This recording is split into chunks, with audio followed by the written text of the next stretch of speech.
Welcome to Policy and Profit, the podcast for ambitious insurance agents and agency owners who want to build predictable, profitable businesses without chasing bad leads or begging for referrals. And let me just be brutally honest for a second.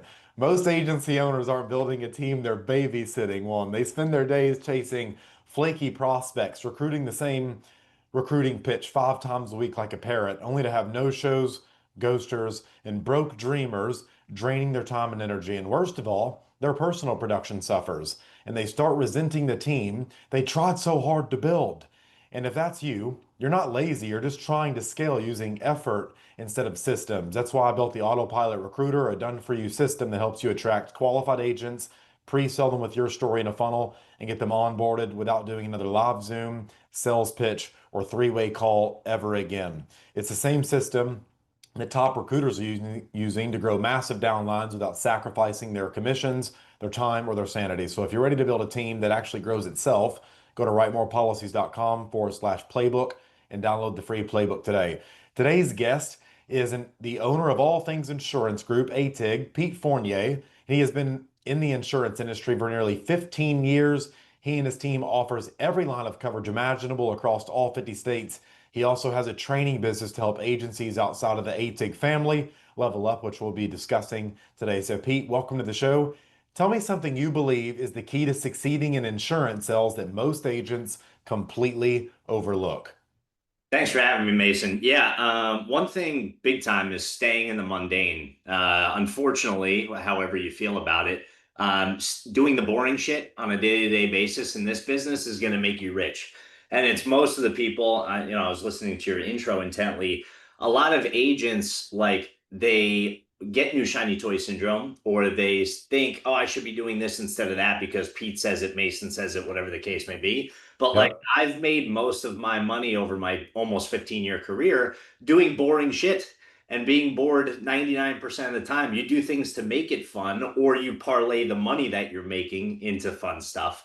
But you got to stay in the mundane. And if you feel like you're doing the same thing over and over again, and you're having success with it, you're doing it correctly. Yeah, and I think so many humans in general, I think we just want to chase that dopamine, kind of that feeling of novelty, or more or less the neurochemicals of novelty. So it's funny that you mentioned that. And if more agents treated money like a game, it's no different than a video game or any skill, right? You get good at something, increase the difficulty. You get better at it, you increase the difficulty. You get better at it, you increase the difficulty. Unfortunately, for most people's nervous systems in this business, I think we have a lot of ADHD, whatever you want to call it.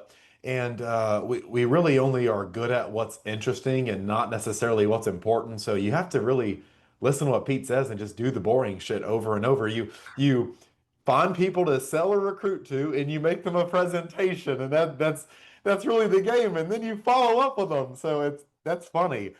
Uh, That's it. That's it. how Go ahead. how long did it take you to really like, I know this is fun over here, but let me just go back to the basics. This is really fun over here. Let me get back to the basics. And how long did it take you to kind of master that? Because I think that shiny new object, unfortunately, is what gets us into the industry. We see what someone else has that we can't afford yet at a W-2 position. We're like, I want that Maybach. I want that Bentley, whatever it is. And it gets us in, and then we're like, oh, I've got it now. And then we knew shit. So how did you kind of manage that? I think it's a lot of self-reflection in the terms of, like, I catch myself, I still sell on not a daily basis, but definitely on a weekly basis. And I catch myself from time to time, maybe not closing as effectively as humanly possible, or like skipping a part of my presentation because I am bored, or I got other things to do because I'm running an IMO or whatever. So I'm like, oh, let me skip to the good stuff.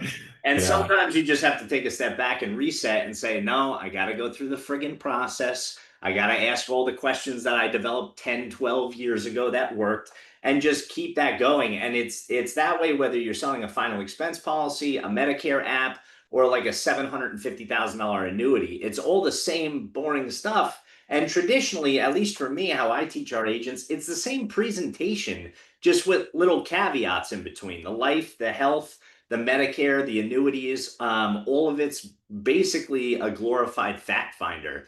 And then you're just providing the solution. So you have to remember that. And you can't get jaded because you like had that slam dunk. I'll give you one example. I closed a $1.5 million annuity back in April and sick commission check. And it was arguably one of the easiest closes ever. Dude came to one of my seminars. We had a one sit discovery call. Next sit I presented, and he was like, okay, let's do it. What do I have to do? And I was like, well, we put forth the suitability app, blah, blah, blah. Just keeping cool, calm, collected. But at the end of the day, that's like a $130,000 commission check, depending on what comp level you're at. So now, if I was not Pete, I would be like, oh, I closed this guy in two sits. I'm the shit. Like there was a lot of stroke of luck during that presentation, right time, right presentation, right prospect. But you can't skip all this stuff every single time. Case in point, I have a $600,000 one I'm closing today. That's 4.5 sits. I say half because the discovery call was an initial phone Yeah. call, and then we had 4 sits afterwards. So it's not going to be that easy, and you can't rest on your laurels when good stuff like that happens. Accept it, celebrate, and then keep doing your processes. Yeah, and that's something that Dan Kennedy brought my attention to. I remember rereading Marketing to the Affluent not too long ago, and I'm actually going back through that book right now for like the 10th time. Uh, and it's so funny. I skip over the same paragraph each time, not like skip over it, but like I jumble over it and I just look at it. It's like, why sell 1,000 people $1,000 product to make a million when you can sell just 100 people a $10,000 product or 10 people, $100,000 product. And so when you can sit and consistently recreate those environments where you can get clients who all have $1.5 million annuity problems you can solve, it's like, wow, I should probably spend more time focusing on how to recreate those environments because they're out there. I'm telling you guys, it's extremely valuable. Uh, I'm getting back into the annuity game. I've already got about 13 million in appointments lined up. I've spent the last 2, 3 years inside of the ClickFunnels coaching and all that stuff with people who have just made stupid money selling ebooks or whatever. It's like, yeah, I built a nine-figure company selling Bigfoot ebooks. It's like, what? What? And so when you get people like that on, it's like, sure, I'll put 4 million in an annuity. You helped me do a webinar that made me 3 million. Sure, I'll do that. And so, guys, listen to what Pete's saying. And this is fantastic because I know you're doing something really cool right now. You're letting 5 agents a month in come check out what you're doing behind this is something I'm extremely passionate about because one-on-one, yeah, you can tailor your pitch to solve client problems, and if they need this part of the annuity, that's what you tailor the pitch to, right? But with one-to-many presentations, you get to sell to the masses because it delinks this whole one-to-one, and you can sell one-to-many. So talk to us about that, Pete. What are you doing behind the scenes to kind of create these environments to sell $1.5 million annuities over and over each month? Because I think it's Yeah, beautiful. thank you. We're doing an in-house seminar training. So if you're in advanced markets or you want to get into advanced markets, annuities, infinite banking, GUL, single premium whole life, LTC, and even a little bit of Medicare if you're not in it yet, we do a 2-day in-person classroom training. That's pretty intense, like 6 to 8 hours, Monday and Tuesday. It's the last Monday and Tuesday of every single month. And then you'll watch me deliver 2 live seminars in front of prospects. Usually it's at like a steakhouse or something of that nature downtown. And you watch the entire process unfold. We give you our permission to contact forms, our presentation, the whole 9 yards when you leave. So you're able to duplicate that process. Because the hardest part getting into that game is there's not a lot of blueprints out there. What exactly do you do on your permission to contact form? When do you have them fill it out? When do they order dinner? How do you get them from eating and leaving instead of eating and talking to you ever after? When do you set the appointments, etc.? And we do the classroom because a lot of these products and offerings are going to be either new or maybe you have an inkling on how they work, but you don't have in-depth knowledge. Because yeah, selling like a 1.5 or $2 million annuity is cool, but you can also like ruin someone's life. So making sure that you have the intricacies of the products before you see the presentation, and then you get to watch the entire dog and pony show. And if that's not necessarily your forte, I have a musical theater background, so I don't care about speaking in front of 40 people at once. It's easy. But if that's not your thing, maybe someone in your agency has the capabilities of doing the presentation and you'll be the closer. Or maybe you want to create this LOA shop that we have here locally around that seminar presentation. But it's one of the highest intent leads out there. It is going to take cash flow to start that business up, but that goes back to staying in the mundane. It's not like you're going to cannibalize your final expense, your mortgage protection, your ACA, whatever you're doing on a daily basis to get base hits. This is going to sit on top of that and allow you to hit home runs. But without the base hits, you can't cash flow the process. So make sure you're staying in the boring. But if you want to come down, again, it's the last Monday and Tuesday of every single month. You go to petefournier.com and look up the training. It's really, really cheap in terms of what you're getting for value. And I wish someone had me pay them to be like, here's what you do. All right, see ya. You know what I mean? Like, not a lot of people Yeah. give you the entire blueprint up front. So we want to be fully transparent on that.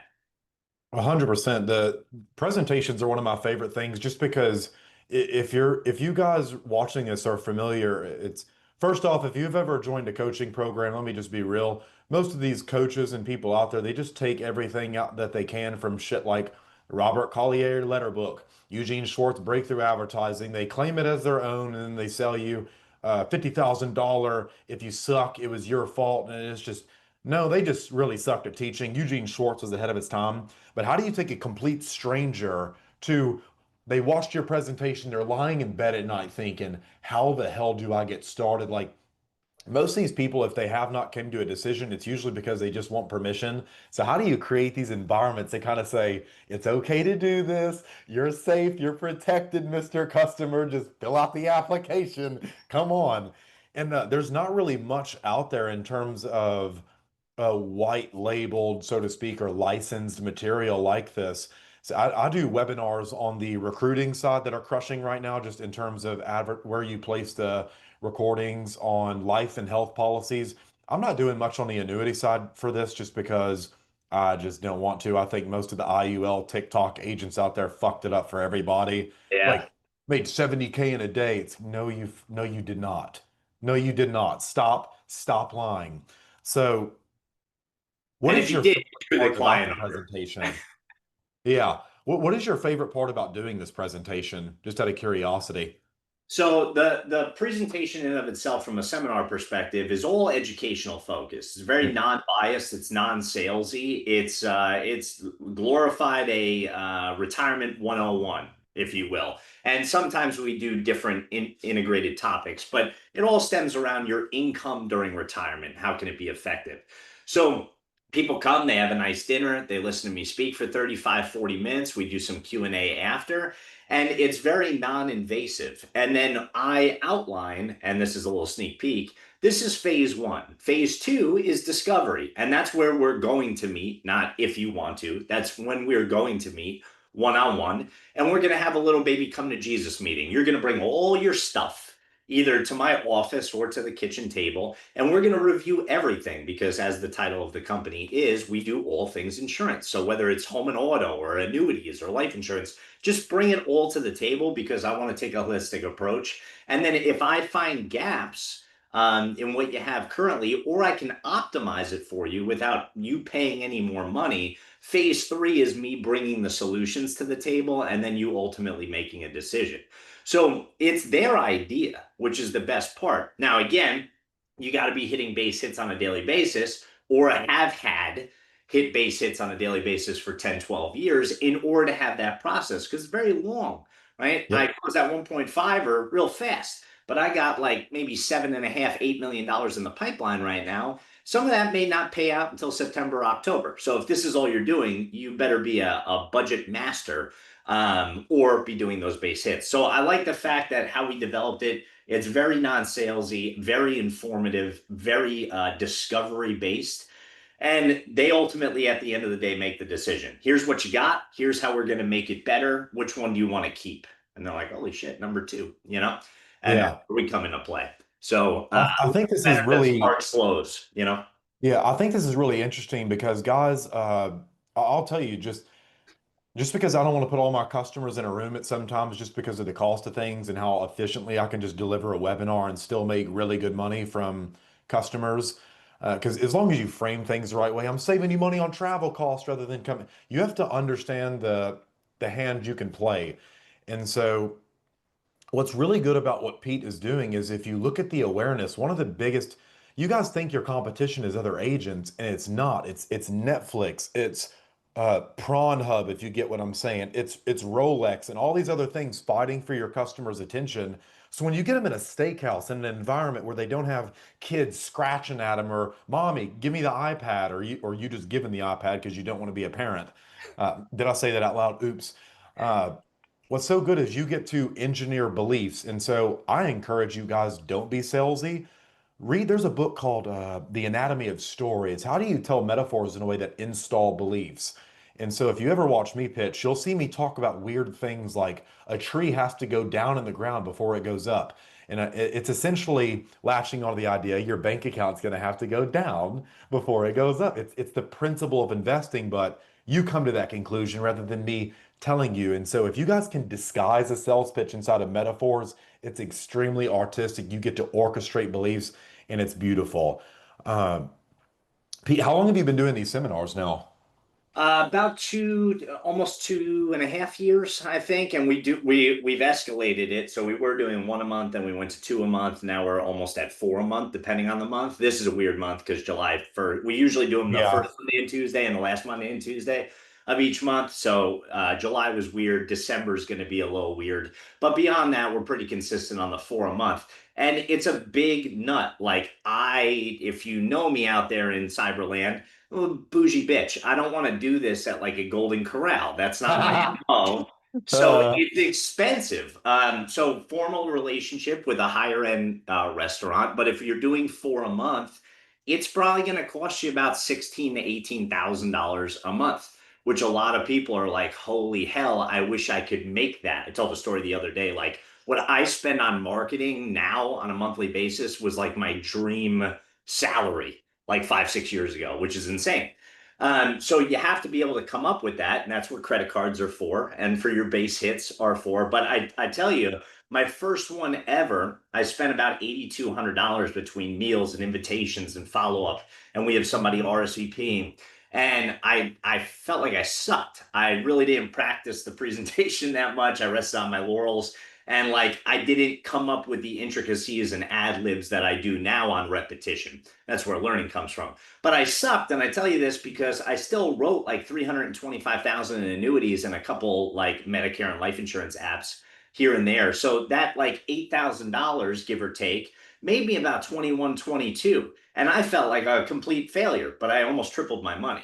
So like once you get into the space, as long as you stay consistent with it and you keep practicing, and in this case, you're practicing plus doing the performance at the same time, you'll get your money back. I promise. It's just taking that initial leap of faith or hiring a presenter and then again you doing the closing. Just know it's a big nut up front, but the ROI 100% is there, or else I wouldn't be doing it. It would be a waste of time. yeah, and I think in-person events for not marketers and people like that, but consumers are about to blow up.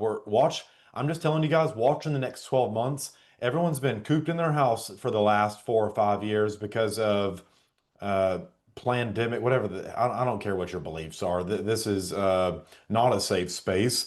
The government told you because you were a peon and you didn't make enough money that you couldn't go see your family or your friends, or that if you had a grandpa dying because he smoked 82 packs of cigarettes a day and he was on a ventilator about to die, you couldn't go see him and because of some virus. And everyone for the last five, if you look, the world's never been more connected, yet we've never felt more alone. And I'm telling you, watching the next 12 months, events for consumers, everyday people who are not aware of sales lingo are going to blow up. And you're going to see people like me exploit the ever living shit out of that from a marketing standpoint because that's beauty. You want to get as many people in this place as possible. And so what's what Pete's talk is beautiful because you get to sell to more affluent people. How much different is the consumer psychology of the people showing up to these events at nice steakhouses? They don't have a bunch, they're not like, let's just be real, they're not people walking around in Walmart barefooted with their kids on leashes. They're not dumb people, and better educated customers make better purchasing decisions. What is the difference in working with these types of people compared to everyday riffraff, if we're just being the muggles, for being real? That's a good question. Agents get scared of like how you ask this guy for a million, million and a half, $2 million. These people would make that decision in a heartbeat versus your $40 a month final expense policy because it makes sense to them. So a couple of factors. One, you got to get the data correct that you're marketing to, and we can help you with that if you come to the seminar. We don't do it internally. We leverage it, outsource stuff. We're insurance salespeople, not lead vendors. So we can help Yeah. with that. But once you get the marketing dialed in, yes, you will get 15 to 20% of the room that's just coming for steak. Fuck it. Like you got to factor that into your marketing budget. You're not going to close the entire room. But typically we're setting at least 80% of the room that comes. So if you get 30 people a night times two, that's 60. You're getting 48 affluent appointments that you can extract life, long-term care, Medicare, U65 health, annuities, retirement planning, you name it. And these people decide much, much faster traditionally than anybody else that you've dealt with in the past. I built my business on mortgage protection years and years ago on aged leads, and you were still trying to fucking force 85, 90, $100 a month down these people's throats. I have a couple sits today and tomorrow. We're talking about like single premium whole lives of 220, $250,000. And they're just going to have to stroke a one-time check. I picked up a check the other day for 200 grand. They were like, who did I make this out to? And I joked with them, C.A.S.H. And they were like, what? And I was like, just kidding. But like these people you can have fun with during the presentation. And it also, like from a longevity perspective, because agents can't see more than 90 days in front of their fucking face. These are lifetime clients of yours. So maybe you close the annuity once, or you close the Medicare once, or the LTC once, or whatever. And maybe they're riding off to the sunset because they're in their late 60s, early 70s, and they're kind of done in the insurance metric. You know how many kids and grandkids and even great grandkids we're insuring because I bought the patriarch and matriarch a steak dinner one time 2 years ago. Like it's crazy. And you develop relationships with these people because they are higher ticket and you're talking about more complex issues. So we have clients come in, sold them 12 months ago. They're asking for CPA recommendations, Yeah. accountants or attorneys or whatever. And we have people that we know that we can branch out. But what a fun way, again, getting out of that mundane and having a little bit of fun with your clients. What a fun way to transition your client base from dial, dial, dial, dial all goddamn day instead of this, which is actually formulating a relationship with your prospects. Yeah, what a concept. Because across the whole insurance industry, the whole mantra when you come in, how to know if you're successful is if you're buying leads and smiling and dialing. And that's cool to get the reps in, just like going to the gym for the first time. You just have to prove to yourself you can show up. But when you start selling to affluent people, you have to think about the mindset of these people. They didn't make it to where they are by being indecisive. And that's where a lot of you lose your asses because you're showing up to a decisive person being indecisive. Say, are you sure that you can? You're thinking with your own wallet, and they're like, "Oh God, get this dumbass away from me," because you remind them of everybody who told them that they couldn't do it, they were wrong. It's just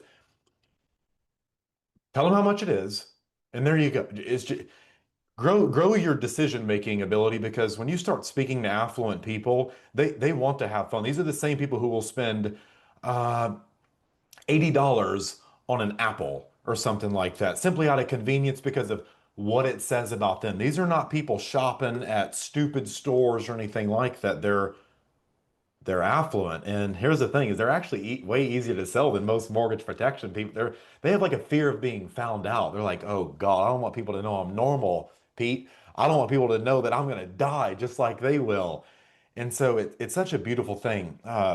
This has been really valuable, Pete, for the agents and agency owners listening who want to learn more about what you do. Tell us who's a good fit to work with you and how they can get in touch. Yeah, Peter J. Fournier, Fournier, Peter J. Fournier, everywhere across social media. Handle wise, shoot me a DM. I manage my own shit. I'll reach back out as soon as humanly possible. And if you want to come, I would implore you to just go to petefournier.com, go to the seminar training. And like, I'm never going to teach you anything that doesn't work. I tell my agents that, I tell coaching clients that, like, everything that I'm doing, you're going to watch live. So come on down if you haven't been in the space yet, or you've dipped your toe into annuities and you're like, oh wow, I wrote 300 grand last year. That was an extra 18K. That was nice. Let's get you doing that every single month so you can cash flow other aspects of your business and maybe like have a little bit of fun as opposed to doing that mundane, boring cold call style shit day in and day out.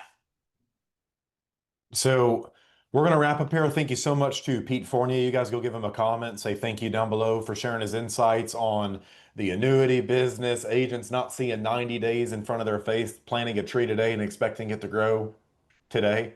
For those of you interested in learning more about Pete, I'll have his Facebook handle down below, his social media down below. Just go message him, tell him thanks, and then ask him a question. Guys, you'd be much more successful if you get rid of this ego and just start asking questions. We know what it was like when we first got started, when we made no money, just like you are right now. So ask questions. We're happy to help because it makes us feel good about ourselves if we're being real. That's what I've noticed about most people with money. We like helping, showing off our expertise. So go click his link down below in the description. Go shoot him a question. And if you're serious about advanced market type of stuff, go join his seminar stuff. It's something I actively do in my business every single day on repeat. So this shit works. It works. I promise you. If you'd like to be a guest on Policy and Profit, we're always looking for successful agents and agency owners doing at least 10K a month in commissions and have unique strategies and stories to share. You can apply at the link down below in the description. And one more time, if you want to stop getting people on your team that never sell anything and drain your time, if you want to recruit the right people the first time on autopilot and fill your agencies with rock stars and winners and producers, go to writemorepolicies.com/playbook. Until next time, keep building that commission machine, my friend. Pete, you crushed it, man. Thank you. That was Thanks, fun as brother. hell. Appreciate it. Man, that's a Hey, hell no of a problem. domain. Did you have to overpay for that or did you just